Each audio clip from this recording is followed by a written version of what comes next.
After COVID, a lot of the times we have to utilize online means to build and strengthen your career networks. Today, I will share 3 tips on what sort of content and some strategies on how you can do that.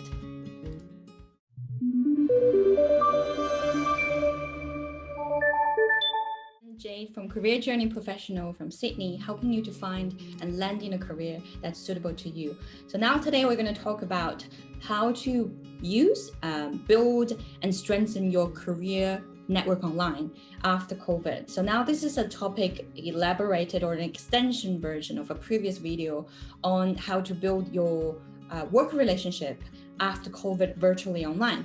And now this one is about extending beyond that, beyond your immediate work relationships. It's about, all the networks that you want to build, establish, or strengthen for your career. There are 3 tips that I will share. Let's start with, so before watching this video, before using the tips, one thing I want to set to stone, it's you have already clarified your communication goal in terms of network when it comes to what kind of relationship you want to build. What is the goal? How do you know you have achieved your goal? And what is your plan? Like roughly how often, how many people you want to reach? Who are they? What are the means you're going to reach them? For example, you want to see them in person, doing coffee chat, having informal interview, or you're going to see them face to face or online video chat, and then how often you're going to do it, and how do you know you have done or achieved the result that you wanted. So a rough plan that you already have.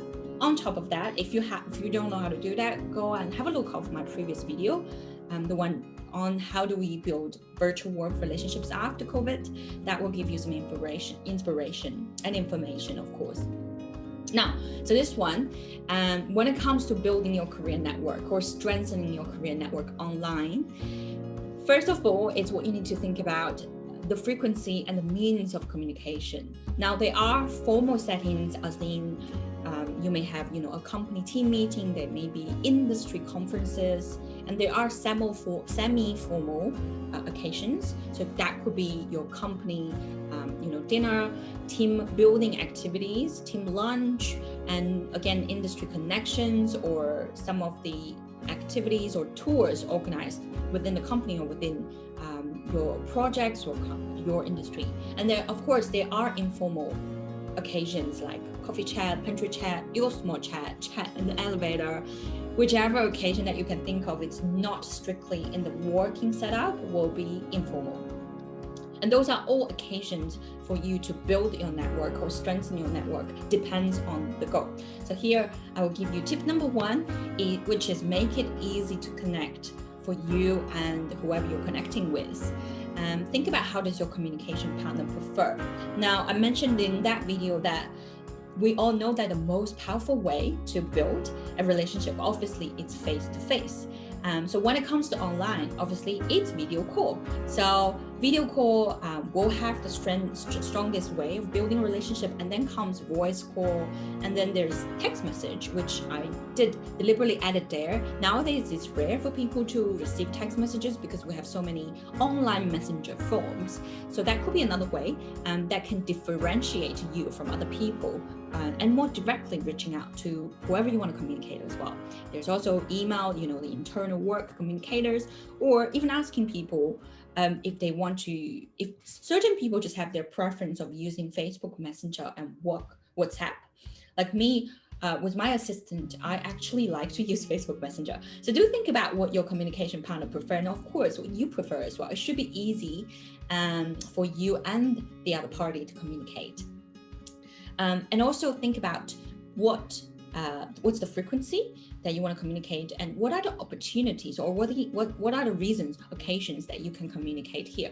I want to add here when I talk about that communication occasions, COVID is actually a perfect, excellent reason, occasion, icebreaker, common ground for you to start a topic, for you to reach out, for you to reconnect, for you to catch up with people, with building your career network, right? Because it's something that everyone is experiencing, and there are changes that happened. So it's a really great means or a medium for you to reach out and see how are you doing, even people that you have lost contact with for ages, say like your old university classmates, and it's just the perfect reason. It wouldn't sound too awkward when you suddenly reach out to people. You're just genuinely reaching out to check out how you're doing during COVID, after COVID. What's your plan? What's the change?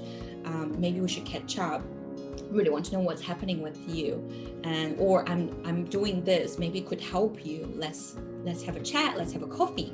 All of those things. So this is a great way to create that opportunity, create that occasion, create that opening for you to reestablish, strengthen, build a new career network. All right, here I want to also share one example of my client who, after COVID, because she is working very far from her manager, only got to see the manager 3 times last year, and this year only once. However, she is in that transition from probation into a formal role, from a contractor into a formal role. So she has questions that what are the actual, parameters that managers are looking when she transitioned into it. And of course, she wants to negotiate a little bit of her remuneration packages.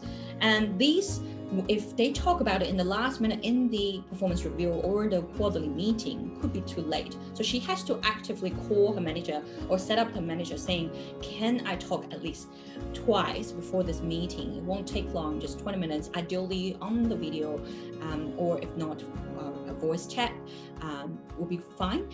Just quickly on such and such topic, where I need more support from you, or I need more information from you. And this is also preparing her manager to be aware of what is she headed, what's her intention, and how can she help her as well. So, and of course, the end result of that quarterly meeting went really well.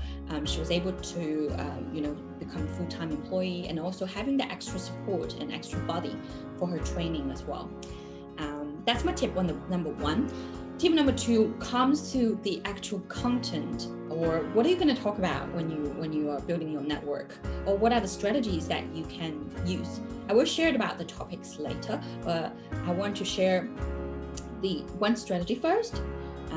Of course, when you're reaching out, when you're building career network, there should be a common theme, a common topic, or a main reason that you're reaching out. You're having that meeting with that person. So I would normally suggest 80-20 or 70-30 rule, meaning 70 to 80% of the time you should be talking about work related, and then the other time should be 20 to 30 personal related topic. When I say personal, I don't mean their relationship or what's happening in their finances. It's really the general or friendly personal topics, which I will give you a list down below. But be personal, share a little bit of your life, share what's happening, something fun, something intriguing, something can build a common topic, or even something that vulnerable, that can be something powerful as well. And then ask questions. After you share a little bit of your life, ask questions, show the genuine interest in their life, in their work, in their businesses, in their family, show that you care, and listen, actively listen. That brings to my second point that will be my tips number 3 actually. Deliver value. When you're listening, is there anything, any information, any resources, any website, any techniques or application you may know can help them. If it's work related, you can share anything like on the topic they're interested on, as a podcast, as an article, as website. And if it's personal, again, think about how can you share. Maybe it's a book, maybe it's a movie, maybe it's a local group they can join, or even whenever it's Mom's Day or whenever it's a holiday, send text messages, greeting messages. And which is interesting me a lot. We are a lot of times using online messages, but not direct text messages. That definitely can make you stand out, or they can remember you. And again, that could be a reason that to open a topic again. Or handwritten cards, same reason. Like whenever we open our mailbox nowadays, mostly it's bills. So if you can write a handwritten cards, depends on the relationship, of course, and the purpose you're doing that could be something really stand out and sweet and small, worth doing. All right, so let's come into the topics that you can talk about.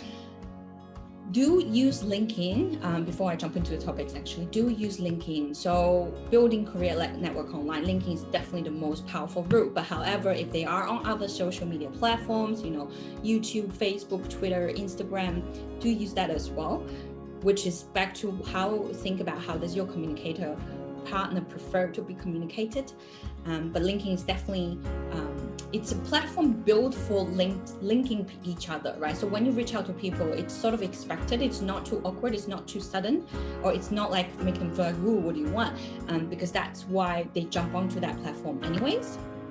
So the topics that you can talk about, I summarize in this way, that in terms of work, think about anything, anyone, any process that you want to know more about their work, whether it's their client, whether it's the process, whether it's the location they work, whether it's their personal experiences, whether it's their achievements, challenges, whether it's where they want to go in the future, their career paths, anything that you are interested or could lead to whatever reason that you are establishing that relationship anyways. It could be things you want to ask about the culture, it could be things that you want to ask about more connections, or you can ask them what book they recommend.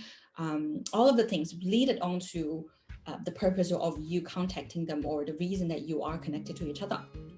And what about personal topics? And this is what I summarized. 3 things I would suggest to avoid, which is too personal side of things. Their relationships, how are they going in their emotional world, and their financial situation, their salaries. Probably not the best to directly ask about that age. And also their house, considers house side, if they want to share.